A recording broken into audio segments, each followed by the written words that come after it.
उस वक्त मैंने एक बोला था, दुख भरे दिन बीते रे भैया अब सुख आए रे, लेकिन वो आया नहीं, सपने हम देखते रहे।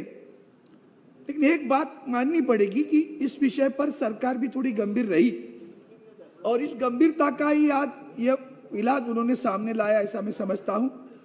इस विधेयक को स्वागत करते समय मन में कुछ शंकाएं हैं, भाई वो भी प्रकट करूंगा। लेकिन एक बात मन में जो आती है वो कि अगर हमारा उद्देश्य है कि किसी भी हालत में किसान समृद्ध हो, और जब भी हमारे मित्र भी सहयोगी सदस्य बोल रहे थे भारतीय जनता पार्टी के, सही बात है, जब तक किसान समृद्ध न होता देश समृद्ध न होगा। आपको याद दिलाता हूं, जीडीपी पर मैंने जब एक बात कही थी तो मैंने बोला जीडीपी कैसे आप निकालते हो, तो किसान के उपजाऊ पे ऊपर जीडीपी है क्या? उसको तो उसपे मतलब स्थान ही नहीं है किसान को। जब तक किसान की उत्पादकता और उत्पन्न पर जब जीडीपी उसको सलग करोगे तब पता चलेगा कि सही में अपना जीडीपी कहाँ है। आज वो अलग विषय है, वो दुर्भाग्यपूर्ण विषय, हम नीचे गए वो अलग बात है, लेकिन उस पर किसान नहीं होता। तोमर साहब, मैं आपका स्वागत करता हूं इस विषय को लेकर। आप जब आगे बढ़ रहे हो ना, और कृषक को जो आप खुले बाजार में लाने की कोशिश कर रहे हो, मैं जानता हूं कि एपीएमसी जो हमारी है आज इस देश में करीबन 2477 एपीएमसी है, 4843 सब मार्केट्स है, 1000 मंडीज है। ये सारी जो व्यवस्था है, उस व्यवस्था इसके साथ में किस तरह से जुड़ी जाएगी उसको देखना पड़ेगा। संघर्ष नहीं होना चाहिए। मैं जानता हूं उसको, उन्होंने जो कहा कि भाई हम बाहर जाके बेच सकते हैं, अच्छी बात है, लेकिन एक बात आपके ध्यान में होनी चाहिए कि 75% हमारा किसान जो 5 एकड़ जमीन से कम होल्डिंग रखता है, दुर्गम क्षेत्र में खेती करता है, पहाड़ों में खेती करता है, उसके उत्पादकता को ये किस तरह से खरीदेगा? ये तो संगठन की बात आ जाएगी। अगर वो संगठन नहीं करते तो उसका उत्पादन कैसे आएगा? कौन तय करेगा क्या उत्पादन करना है? महाराष्ट्र की सरकार ने एक अच्छा निर्णय लिया इस बार, और उन्होंने कहा, पहले क्या होता था मराठी में, उन्होंने कहा पिकेल ते विकेल, जो आएगा उत्पाद वो बेचने की कोशिश करेंगे। अब उन्होंने उल्टा कहा, जो बिकेगा वही पकेगा, वही बनाएंगे, वही उपज करेंगे, ताकि उसको पैसे मिले, ताकि किसान समृद्ध हो। ये योजना महाराष्ट्र की सरकार ने, आदरणीय मुख्यमंत्री उद्धव जी ठाकरे साहब ने अभी लाई है। अब इस बात में हम लोग जो एग्रीमेंट करने जा रहे हैं ना, उसमें मेरा, आपने शुरू में क्यों सोचा, हमने उत्पादकता 1.5 गुना करेंगे, उत्पन्न 2 गुना करेंगे, ये हमारी घोषणा है, ये हमारा उद्देश्य है।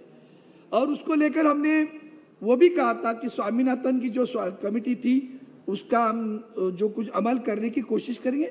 2022 तक किसान हमारा 2 गुना उत्पन्न लेना चाहिए। अब स्वामीनाथन कमेटी की जो कुछ मुद्दे वो बाद में बोलता हूँ, मैं इतना ही कहूँगा। अब जो हमने 1 नेशन 1 मार्केट की बात आई है, ये आई 1 नेशन 1 मार्केट सभी के मन में बने। सही बोलूं तो ई नाम तो पहले से लागू होगा, ई नैम ये तो पहले से लागू हुआ था। मैं आपसे पूछना चाहता हूं माननीय मंत्री महोदय, आप जरा सदन को बताइए, भैया हमने ई नैम लाया ना, तो लोगों ने उस पर भी विश्वास जताया है, लोगों ने ई नैम पे रजिस्ट्री करवाई है, लोगों ने अपना उत्पादन वहां बेचा है। वो भी तो विश्वास दिला सकता है कि भाई ई नैम जब हमने केंद्र ने लाया तो उस पर लोगों ने रजिस्ट्री करवाई, अपना माल बेचा। अब रही भाई कृषक और कृषक संगठन, इस पे आपको ज्यादा ध्यान देने पड़ेगा।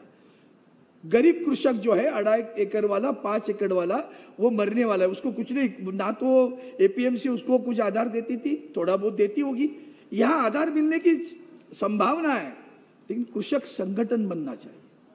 अब कृषक संगठन गांव में अगर बने और वही एक ही फसल ले ले, तो ये जो व्यापारी आना चाहता है वो जरूर आ जाएगा। अब उसी केस पे मैं 5 एकड़ कुछ लगा रहा हूँ, आलू लगा रहा हूँ, ये हल्दी लगा रहा है, दूसरा कोई प्याज लगा रहा है, तो कौन सा कृषक लेगा? अब इसमें एक जो खास करके करार की जो बात है, इस करार में उत्पादकों के उत्पादन और विपणन संबंधी निबंधन और शर्तों पर पहले सहमत होते हैं, दोनों की सहमति होनी चाहिए। करार में इस बारे में विस्तृत जानकारी भी शामिल होती है कि उत्पादन किस प्रकार किया जाएगा, अनाज, बीज, उर्वरक और तकनीकी परामर्श के बारे में प्रायोजक द्वारा किस तरह जानकारी दी जाएगी, यही बात है।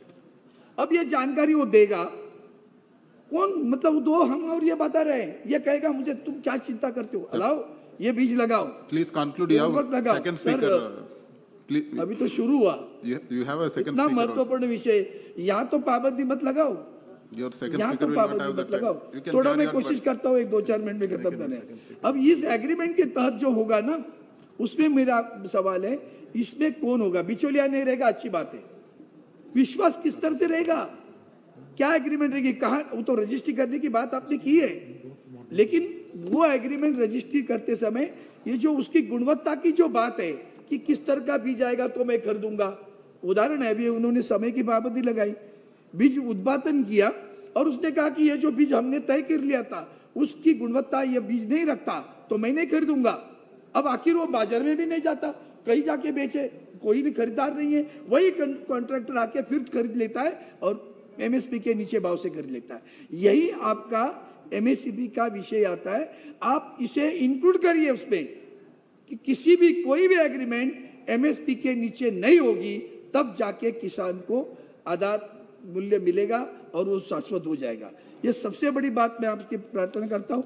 1-2 मिनट में अभी तो मतलब उलझ गया मैं, इतना बड़ा खीरा उत्पादन हुआ था, याद है 2000 और 2019 2012 तक, 2000 से लेकर इतना खीरा उत्पादन होता था। रशिया बहुत कर लेता था, रशिया ने एक बार विड्रॉ कर लिया, अब खीरा कहाँ लगाएंगे, गया भाव डाउन। फिर किसान वही, जो किसान पहले भी हालत में रहता था वही हालत हो जाएगी।